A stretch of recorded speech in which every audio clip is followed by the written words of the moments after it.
So, I wanted to share with you today some thoughts on a bit of a favourite card of mine, the beautiful Two of Swords. For a start off, I find this card incredibly calming. This is somebody who has switched off to the outer world, that's the blindfold. Some people I see discussing whether someone else has blindfolded her. I want to point out she's got two swords. you know, two swords is powerful. Normally, in a sword fight, you would expect someone to have a shield to protect and a sword to fight. If you've got two swords, then it means that you can fight and protect with either sword. It gives you flexibility. She knows what she's doing.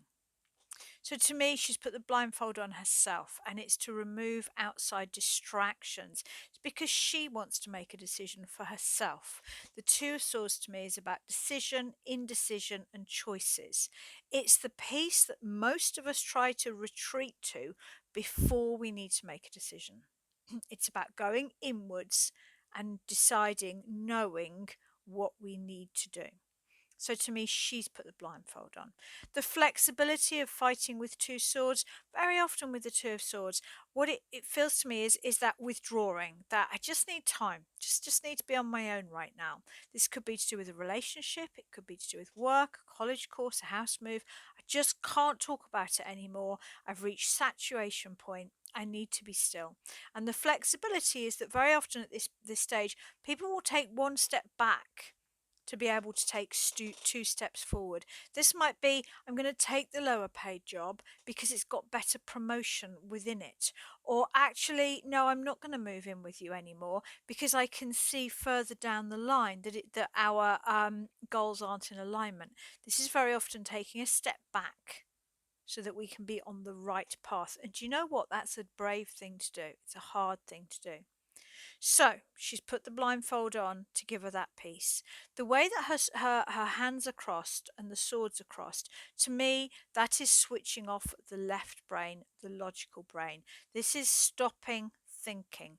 The whole point about the suit of swords is that if we think too much, our mind takes us to dark places. So this is, I've done my thinking. And how is she going to make that decision? Well, the moon and the ocean give us that answer. To me, the moon and the ocean represent our intuition, they represent our right brain, and they represent our sort of our creative brain, if you like, our connection with our unconscious. And to give a practical but very flippant example of this, you've lost your keys. You got home, you've driven home, and you can't find your car keys. So your left brain is like a computer and it processes the viable information. Is it in my bag? No. Is it in my coat? No. Is it in my car? No. Then you start to get agitated and you repeat the same cycle. No keys. You repeat the same cycle. We're moving up to the 8, the 9, the 10 of swords. You can't process new information because your left brain doesn't do that. What you need to do is you need to be the Two of Swords. You need to have a cup of tea, put some music on, stop thinking, and allow your unconscious to ping you and say, your keys are on the window ledge by the hall. And I'm sure I know I've done this a lot of times. It's a very practical tip. If you need to problem solve, the best thing to do is to gather all your information, get all the advice, and then find the peace to allow your unconscious or your higher guidance, whatever you want to define that right brain connection as, to help you to know the wisest direction. That to me is the Two of Swords. It's why most of our best ideas come when we're walking or in the bath or shower. It's the same sort of process. Looking at some of the other imagery, I love the solidity of the stool that she's sitting on. Reminds us that this is somebody who's very well grounded. I love the yellow shoes. This reminds us that this is somebody who will take action when she needs to. And I love the size and the symmetry of the Two of Swords. We see this a little bit in the Three of Swords as well. It, our mind is a trap if we're not careful. Our left brain is a trap. Our left brain is built upon presumptions, assumptions, conditioning, and what we've been told as we've been growing up or by loved ones or partners. It becomes a trap if we're not careful. And the Two of Swords is about having the power to step free of that, to say, I am not listening to opinion anymore. I am not thinking about this anymore. I am going to be still and I'm going to listen to my wiser self until I know what to do. So that to me is the very best of this card. Negative sides, well, of course, there are negative sides to all the cards.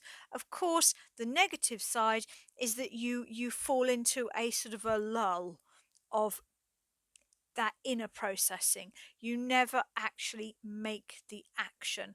That happens. You know, I've seen that in the Two of Swords.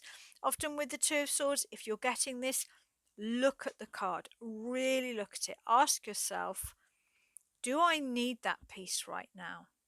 Do I need that opportunity to switch off my brain and connect to that deeper part of myself? Or ask yourself, have I been there a bit too long? Is it time that I made a decision and carried on with my life? Because I think the energy of the Two of Swords is slightly hypnotic, slightly soporific. So it's a beautiful card. I find it an extremely powerful card.